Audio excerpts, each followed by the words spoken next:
Solo nuestro Dios es digno de toda gloria, de toda honra, de toda sabiduría, hermanos, y es un gozo el poder estar nuevamente con ustedes en esta tarde, en esta noche, de este día miércoles, esperando que el Señor, la gracia del Señor y la manifestación de su presencia y de sus dones estén siendo con cada uno de ustedes en esta hora. Y rogando que podamos nosotros, amados hermanos, entender y saber los tiempos en los que estamos viviendo. El tiempo se está acercando, el tiempo es corto, y mi oración en estos días ha sido que el Señor pueda hablarnos de tal manera que puedan ser conmovidos nuestros espíritus para correr, hermanos, para correr hacia su presencia, para correr hacia lo que el Señor tiene para cada uno de nosotros. Que hayamos aprovechado este tiempo para buscarle de una manera nueva. Esta semana tuve la oportunidad de hablar con algunos de los pastores de la confraternidad y el sentir es generalizado, amados hermanos, que el Señor ha permitido este tiempo para que avancemos, para que la iglesia avance, para que las familias avancen. Hablando con Pastor Curtis, él me decía, hermano, yo siento que en este tiempo que hemos estado pues aislados y con la iglesia cerrada, no reuniéndonos físicamente en la iglesia, Dios ha avanzado y ha hecho tantas cosas en mi vida que tal vez no fueron hechas en años. Y yo le compartía mi experiencia, hermanos. También el Señor me ha regalado y me ha dado victorias en este tiempo que no había podido obtener en años. Y el deseo de mi corazón y seguramente el corazón de Dios es que cada uno de nosotros estemos aprovechando este tiempo para poder estar listos para cuando Él nos llame. No nos llame a su presencia, tal vez algunos, pero nos llame a actuar, nos llame a entrar en acción. Por cierto, les comunico que el día domingo estará predicando Pastor Curtis por medio del Facebook también. Así que vamos a hacer 2 transmisiones el día domingo. Una va a ser el tiempo de alabanza. Después vamos a parar la transmisión para que Pastor Curtis pueda iniciar la transmisión en la misma página de la Iglesia Cristiana Sion David. Así que les pido que estemos atentos en cuanto veamos. Vamos a detener la transmisión de la alabanza y después va a haber una nueva transmisión con el mensaje que Pastor Curtis va a tener de parte del Señor para nosotros.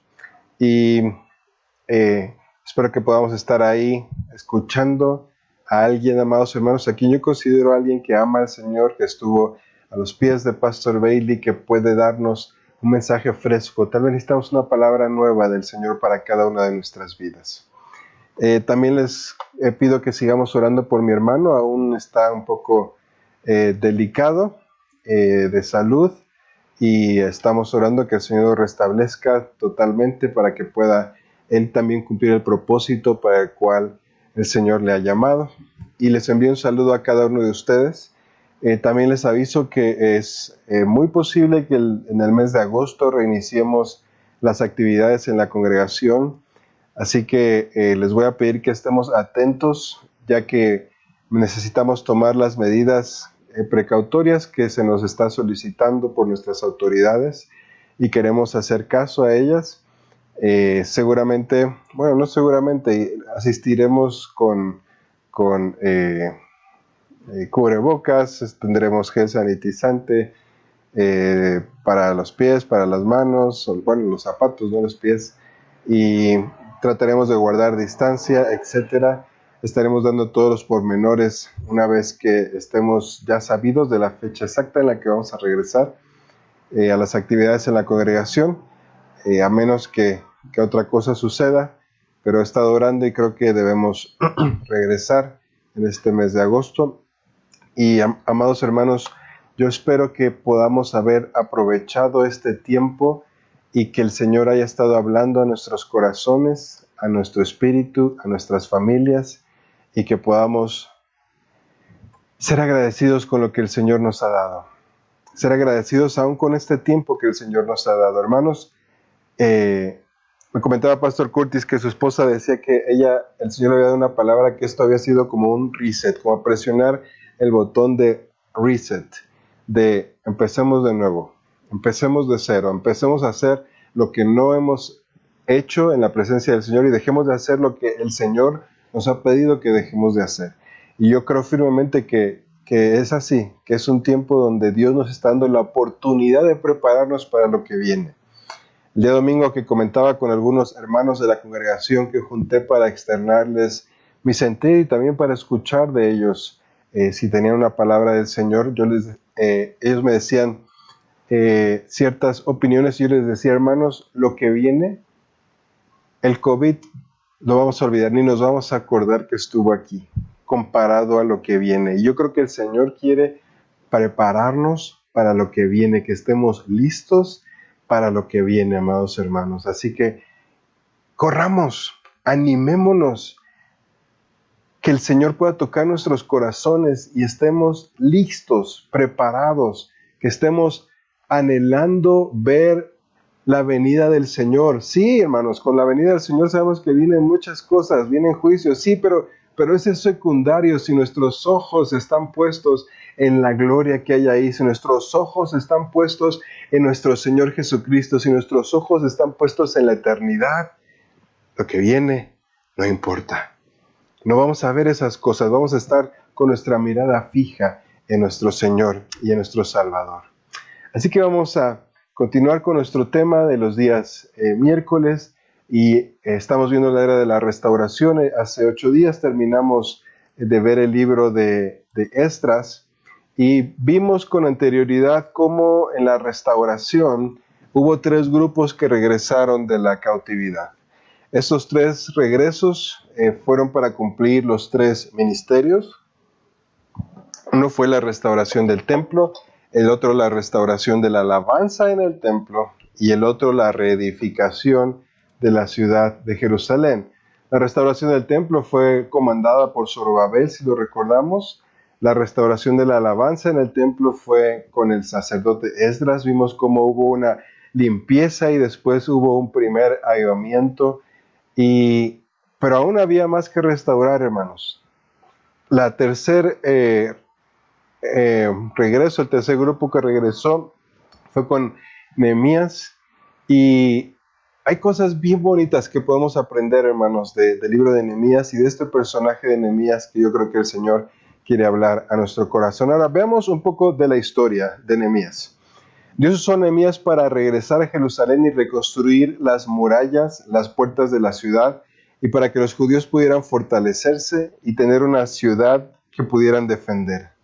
Ahora, ¿quién era Nehemías? Nehemías era un oficial muy cercano al rey. Lo vamos a ver en los capítulos que estemos estudiando en lo subsecuente. Y Nehemías pidió permiso y el rey lo envió precisamente como oficial del rey, como gobernador de la provincia de Judea.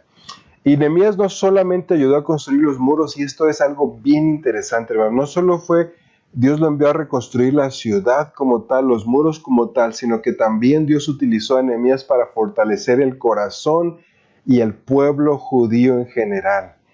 El Señor pasó a restaurar ambas cosas, los muros de la ciudad, las familias, las personas que se encontraban en Jerusalén. Nehemías, lo podemos llamar así, ayudó a completar la restauración que empezó con Zorobabel y con Esdras. Y para esto me gustaría que me acompañen al libro de Nehemías, el capítulo 1, versículo 1, que dice, palabra de Nehemías, hijo de Acalías. Aconteció en el mes de Quisleu, en el año 20, estando yo en Susa, capital del reino. Fíjense cómo empieza este libro como una narración. Y el libro de Nehemías así lo vamos a encontrar, como que Nehemías está escribiendo un diario y está diciendo así y así y así pasaron las cosas. Y podemos decir entonces que es la historia personal del libro de Nehemías. Y de hecho, también si nos damos cuenta y nos percatamos al leer el libro de Nehemías, nos vamos a dar cuenta de que es muy similar la forma en la que está escrito, los ejemplos, algunas frases con el libro de Esdras. Por eso se cree que Esdras fue el que editó, por llamarlo así, lo que Nehemías había escrito. Y de hecho en la Biblia hebrea, Esdras y Nehemías son un solo libro, están escritos en un solo libro. Pero regresando a Nehemías, recordemos que él fue el que ayudó a restaurar no solo los muros, sino a la gente en Jerusalén. ¿Y saben qué sucedió después? Había sido restaurado el templo, después había sido restaurada la adoración en el templo, pero ahora Nehemías ayudó a restaurar los muros y las personas en Jerusalén. ¿Saben por qué? Porque eso debería estar listo para la primer venida de nuestro Señor Jesucristo.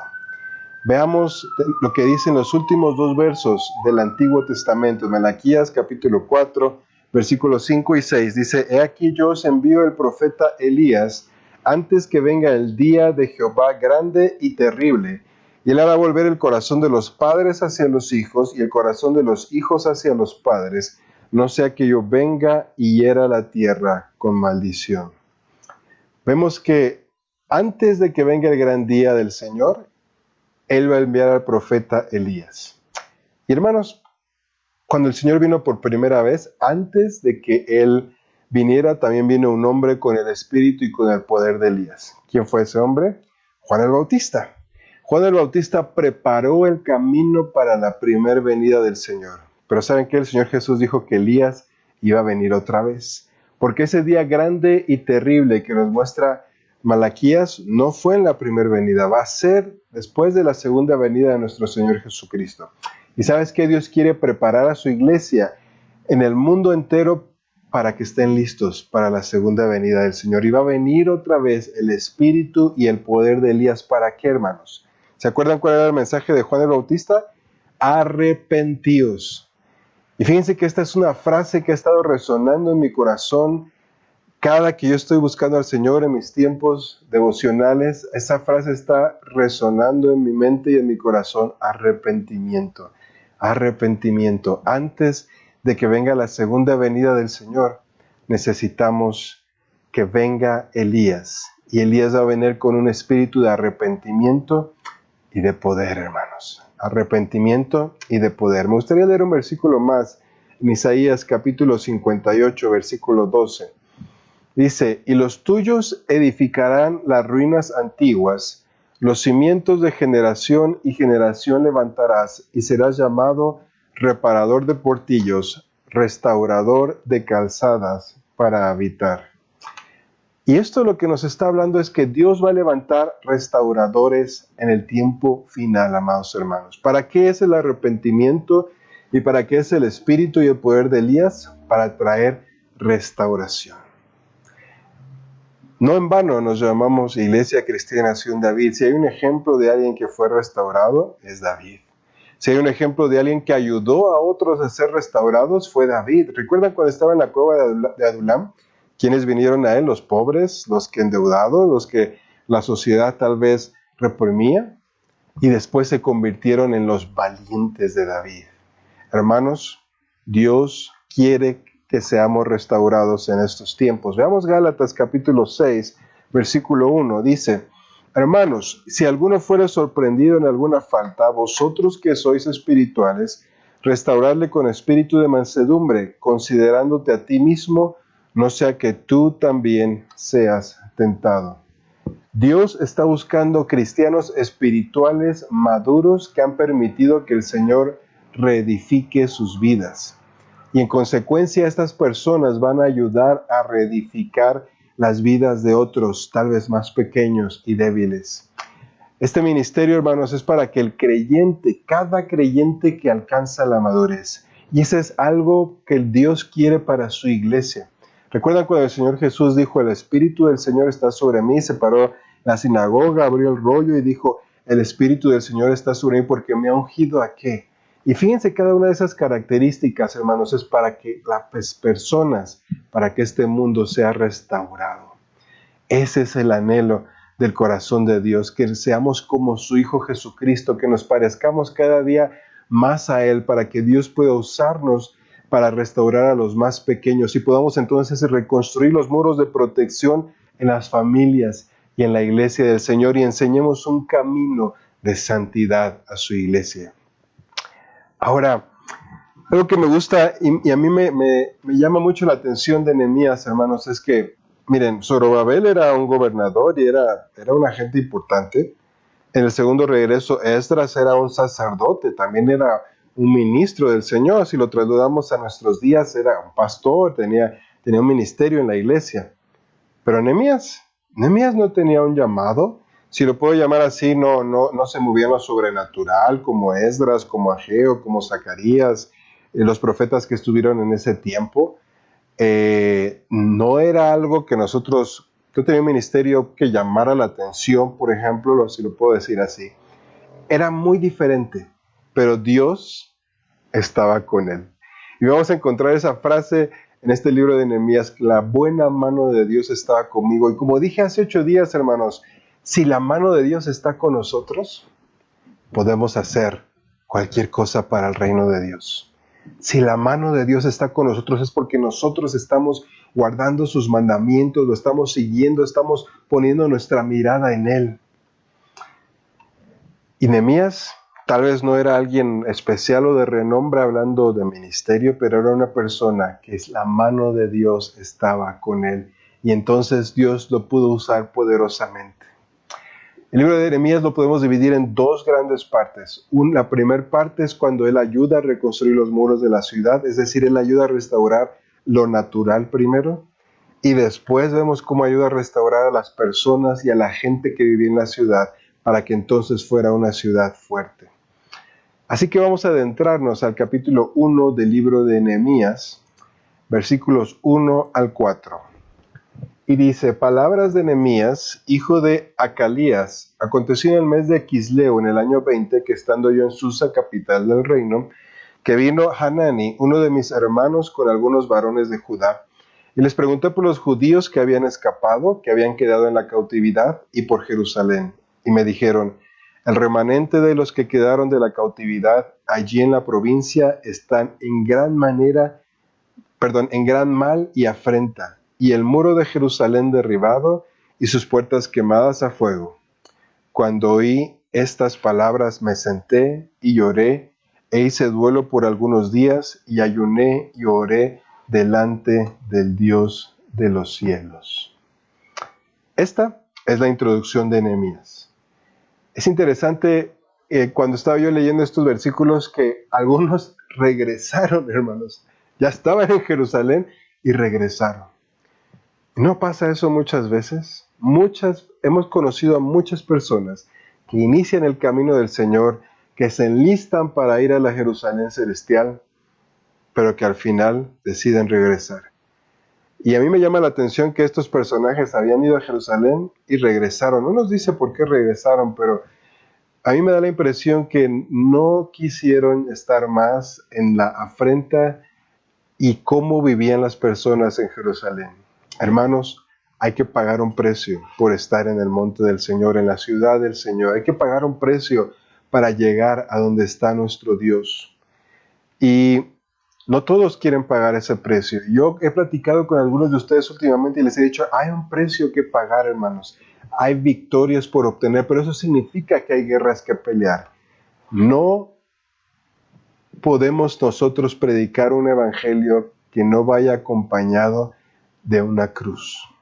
No podemos predicar un evangelio que vaya acompañado de esforzarnos, de caminar, de proseguir hacia lo que Dios tiene para nuestras vidas. Ahora, en este versículo, Nehemías nos es presentado como un oficial dentro del reino. Fíjense que si leemos este capítulo 1, nos vamos a dar cuenta que Nehemías trabajaba en la corte del rey. Y Nehemías obviamente tenía conocimiento que habían salido 2 grupos anteriormente que él para construir la ciudad de Jerusalén. Pero cuando regresa su hermano, de hecho dice que era su hermano, y le dice cómo estaban, Nehemías se puso con una gran carga en su corazón. De hecho, el historiador Josefo cuenta que los judíos eran constantemente robados porque no tenían muros en la ciudad y eran afrentados por sus enemigos. Las otras provincias alrededor de Judá eran mucho más poderosas. De hecho, había una provincia de Samaria que tenía su propio ejército. Y lo que sucedía es que al oprimir a los judíos, sus enemigos se iban haciendo más fuertes y los judíos cada vez se iban haciendo más débiles. Pero Nehemías, cuando escuchó eso, hermanos, tuvo una gran carga en su corazón por la situación que vivía su pueblo. Y lo primero que hizo fue orar al Señor. Y vemos el resto del capítulo 1, cómo Nehemías se pone a orar delante del Señor. Y vamos al versículo 10 y versículo 11. de este capítulo número 1. Dice, ellos pues son tus siervos. Esto es parte de la oración, el final de la oración de Nehemías. Ellos pues son tus siervos y tu pueblo, los cuales redimiste con tu gran poder y con tu mano poderosa. Te ruego, oh Jehová, ahora atento tu oído a la oración de tu siervo y a la oración de tus siervos, quienes desean reverenciar tu nombre. Concede ahora buen éxito a tu siervo y dale gracia delante de aquel varón, porque yo servía de copero al rey. Hermanos, aquí leemos que Nehemías, en cuanto escuchó la situación en la que vivía su pueblo, no se fue a un rincón a esconder, no se hizo de la vista gorda, si lo podemos llamar así, sino que fue y presentó todo delante del Señor. Y sabes que una característica de las personas que Dios va a usar para restaurar en estos tiempos finales es esa, que cuando veamos la situación del pueblo de Dios, no nos hagamos de la vista gorda o nos vayamos a esconder, sino que oremos delante del Señor. Creo que hoy más que nunca podemos hacer eso, hermanos. Veamos la situación de la iglesia hoy. Me decían es que la iglesia está muriendo, y en efecto sé que algunas iglesias, por esto que sucedió, este aislamiento y esta pandemia, tal vez están sufriendo con sus congregantes, están sufriendo porque no tienen entradas para pagar tal vez las propiedades las cuales estaban rentando. Algunas tenían gastos fuertes y algunos pastores cerraron y no hicieron algo más para atender a la congregación, hermanos. Y al ver eso, nosotros lo que debemos de hacer es ir y orar y doblar nuestras rodillas delante del Señor y pedir que el Señor tenga misericordia de su pueblo. Pero no solo eso, hermanos. Nehemías no estaba en Judá, no estaba en Jerusalén, no estaba sufriendo lo que el pueblo estaba sufriendo. Tenía una buena posición, era cercano al rey, tenía un buen trabajo. Y el rey de Persia, al que Nehemías servía, era un rey poderoso, hermanos. Era un rey respetable, pero Nehemías tuvo una carga y dijo, yo no me puedo quedar así como estoy, viviendo aquí sin ningún problema cuando mi pueblo está sufriendo. Y déjame decirte que si deseamos ser usados como instrumentos para restaurar, hermanos, necesitamos que Dios nos dé un corazón en el cual nosotros podamos tomar esa carga y orar delante del Señor y decirle, Señor, te pido por tu pueblo. Recuerdo un testimonio que Pastor Norman Holmes cuenta, y él cuenta sobre una ocasión donde en una de las islas en Filipinas, recuerden que Filipinas es un país que está formado de muchas islas, y en una de esas islas donde había una congregación del cual Pastor Norman era también líder, era líder de una asociación donde tenían varias congregaciones, pero en una de estas islas donde estaba una congregación, los musulmanes habían tomado control de esa isla. Y empezaron a presionar a la iglesia del Señor. De hecho, Pastor Norman cuenta que cuando iban las personas a la iglesia, el ejército se ponía como en un medio círculo, el ejército musulmán, y sacaban sus metralletas y decían, a ver quién quiere pasar para ir a la iglesia. Entonces los cristianos, si querían llegar a la iglesia, tenían que rodear este círculo enfrentando a las personas que tenían las armas para llegar a la iglesia. Y Pastor Norman dice que él sabía que la iglesia estaba pasando por tiempos de dificultad ahí. Y se puso a orar, Señor, ayuda a nuestros hermanos, fortalece a nuestros hermanos, que ellos puedan mantenerse firmes. Pero cuando le dijo, bueno, Señor, ¿y qué más puedo hacer aparte de orar? Y él sintió que de parte del Señor, que el Señor le dijo, ve a la iglesia de estos hermanos que están sufriendo. Y entonces él fue y le comentó esto a dos de los pastores filipinos que le ayudaban, y le dijeron, oye, pero ¿cómo vamos a ir si esta iglesia está, este lugar donde está la iglesia, este pueblo donde está la iglesia está bajo el control de los musulmanes, nos va a pasar algo ahí? ¿Cómo que quieres ir a la iglesia? Y esto también sucedió en Rusia. Yo me acuerdo también de esta historia, que una vez estaban en una casa escondidas porque estaba prohibido reunirse para los cristianos allí, y cuando estaban en una reunión de oración, de repente llegaron dos soldados, sacaron sus pistolas también y se quitaron lo que traían tapando su uniforme de soldados, y dijeron, todos los cristianos pónganse ahí enfrente de la pared, todos los cristianos ahí enfrente de la pared, y los que no sean cristianos de una vez váyanse de aquí, salgan de aquí. Y tú, usted es el pastor, ¿verdad? Usted vaya y se póngase ahí en la pared. Y los que no, de repente no eran tan firmes o tan cristianos, se fueron saliendo. Y llegó un momento en que o todos ya estaban enfrente de la pared, algunos habían pasado tal vez despacito enfrente de la pared, y los demás ya se habían ido. Y cuando eso sucedió, entonces dejaron las armas, se quitaron el uniforme de militar y dijeron, ahora sí, ya se fueron todos los hipócritas, continuamos con el culto. Estoy seguro que ya escucharon este testimonio en alguna ocasión. Pero regresando a la historia de Pastor Holmes, él llegó a esta isla y dice que pasaron un retén militar, un segundo retén militar, y de repente todo era silencio. Ya habían entrado al territorio donde el ejército filipino ya no controlaba, sino ya estaban los musulmanes. Y él volteó a ver a los pastores que lo acompañaban y veía que tenían miedo, estaban temerosos, y les dijo, no tengan miedo. Miren, ustedes son filipinos y todos saben que los pastores filipinos pues no tienen muchos recursos. Así que si nos llegan a agarrar, les voy a decir, miren, déjenlos ir a ellos, tómenme a mí, yo soy americano y yo me quedo y ustedes se van. Pero aún así dice que no, todavía los veía con cierto temor y les dijo, vamos a orar. ¿No acaso el Señor nos dijo que viniéramos y que viniéramos a la iglesia de este pastor y que oráramos con ellos? Y ellos dijeron, sí. Entonces vamos a orar y que la paz de Dios caiga en nuestro corazón, gobierne nuestro corazón para que podamos seguir adelante. Estos pastores estuvieron de acuerdo, oraron al Señor y entonces Dios puso de su paz, pudieron llegar a la iglesia de este pastor y este pastor dijo, ¿qué hace aquí, Pastor Norman? Si aquí están los musulmanes. Y él le dijo, Dios me dijo que viniera para alentarte. Tiempo después los musulmanes salieron de esa región y la iglesia del Señor pudo salir próspera en medio de las dificultades. Hermanos, nosotros podemos orar también por nuestros hermanos y alentarlos, hablar con ellos. Hermano, ¿cómo estás? Yo les he dicho, ¿cuántos de ustedes han hablado con hermanos de la congregación? Hermano, ¿cómo estás? ¿Cómo sigues? ¿Estás bien? Ánimo, adelante. Habrá tiempos en los que va a haber problemas en las iglesias, en las familias, y a lo mejor tú y yo podemos decir, ese no es mi problema, yo no tengo nada que hacer ahí, pero sí podemos orar, hermanos, y llevar la carga, y si el Señor nos dice que hagamos algo, podemos tomar acción y hacerlo. Recuerdo que por ahí el apóstol dice, si ves que a tu hermano tiene necesidad, y le dices, pues Dios te bendiga, pero tú no le ayudas en su necesidad, no estamos haciendo lo que Dios nos dice.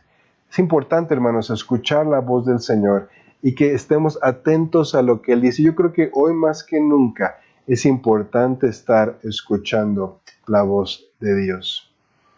Y recordemos en el versículo que leímos al final, dice, porque yo servía, al final del versículo 11, porque yo servía de copero del rey. Y ser copero del rey no era cualquier cosa, amados hermanos. Ser copero del rey era un trabajo muy delicado y una persona de suma confianza tenía que estar ahí. ¿Se acuerdan en Génesis, creo que es capítulo 40, donde está la historia del copero y del panadero que fueron echados a la cárcel en tiempos de José? Y después de una investigación, el copero fue salvado y el panadero lo enviaron a que lo mataran porque era una posición muy delicada. Imagínense a alguien que le caía mal el rey, podía envenenarlo en su comida. Y esto nos habla de que Nehemías era una persona de suma confianza para el rey. A veces estos coperos no solo hacían esa función, sino que se convertían también en consejeros del rey porque pasaban tanto tiempo y tantos días junto con el rey. Así que también se cree, y según los escritos, los historiadores, el copero también a veces llevaba la agenda del rey, así que seguramente todo el mundo quería quedar bien con el copero, ¿verdad? Todos querían llevarse bien con él. Entonces, seguramente Nehemías era una persona de mucha influencia en el imperio persa. Ser copero era una posición muy bien recompensada. Además, amados hermanos, leemos que Nehemías era una persona de una buena posición económica. Vamos a ver más adelante cómo él alimentó a más de 150 personas por varios años de su propia bolsa. Créanme que eso no es nada barato.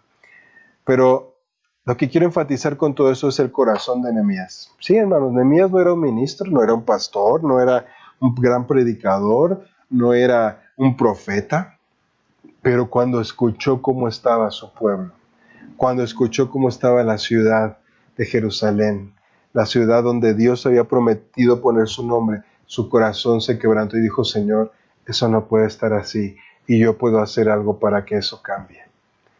La situación de la iglesia hoy tal vez no es muy diferente, amados hermanos, pero mi oración es que el Señor pueda tocar nuestros corazones y que le digamos, Señor, esto no puede seguir así. Mi familia no puede seguir así. Mis parientes no pueden seguir así. Yo no sé, yo estoy seguro que conoces a alguien con necesidad y le puedes decir, Señor, esto no puede seguir así. Y lo primero que hizo Nehemías fue orar delante del Señor, porque un día se iba a presentar delante del rey, exponerle el problema que había y quería que Dios le diera favor delante del rey para que él pudiera ayudar a hacer una solución y a ser un restaurador. Me encanta ese versículo que me gustaría que lo volviéramos a leer de Isaías. Con esto vamos a terminar. Isaías 58:12. Y los tuyos edificarán las ruinas antiguas, los cimientos de generación y generación levantarás, y serás llamado reparador de portillos, restaurador de calzadas para habitar. Eso es lo que quiere el Señor, amados, que seamos restauradores. El Señor vino a sanar, a sacar a los oprimidos, a dar vista a los ciegos, a proclamar el año agradable del Señor. Eso es lo que el Señor quiere que hagamos nosotros. Y estamos tal vez en el mejor tiempo para hacerlo. Yo creo firmemente que el avivamiento que está cerca, está ya en la puerta, hermanos, va a ser para restaurar a las ovejas perdidas de la casa de Israel. Y Dios quiere levantar restauradores para cumplir esa obra y ese propósito en medio de este tiempo.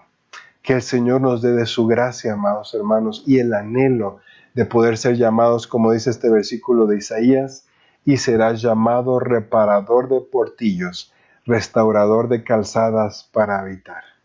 ¿Y saben qué pasó con Nehemías después de que oró al Señor y después de que se iba a presentar delante del rey, después de llevar el caso, porque no era algo sencillo presentarle al rey el proyecto que quería hacer, lo que Nehemías necesitaba? Nehemías no era tal vez alguien que actuaba en lo sobrenatural, si hablamos de un ministerio, pero él tenía un anhelo en su corazón. ¿Y saben qué pasó cuando se presentó delante del rey? Lo vamos a ver el siguiente miércoles, si el Señor así nos lo permite. Oremos.